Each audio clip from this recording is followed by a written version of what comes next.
এখন দূরে ফিরে কি বাংলাদেশে ব্যান্ড সঙ্গীতের ইতিহাসে অন্যতম জনপ্রিয় গানের প্রথম লাইন। দেশে যে কোনো এলাকায় ঘরোয়া কিংবা আনুষ্ঠানিক কোনো গানের আসরে এর পরিবেশনা থাকবেই। ছুটির দিনে, বৃষ্টির দিনে ইউটিউবে বা সংগ্রহে থাকা গানের তালিকা থেকে গানটি শোনেন অনেকেই এই গান করে তোলে স্মৃতিকাতর। সহজ প্রাঞ্জল কথার গানটির সঙ্গে শ্রোতারা খুব সহজেই একাত্ম হয়ে যায়। প্রকাশ পাওয়ার পর থেকেই গানটি এত জনপ্রিয়তা লাভ করে যে এটি ডিফারেন্ট টাচে সিগনেচার গানে পরিণত হয়। শ্রাবণের মেঘগুলো জড়ো হলো আকাশে।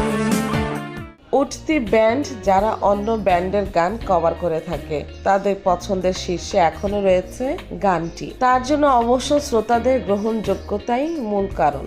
মূলত মেলো ও সফট রক, ফোক ফিউশন আর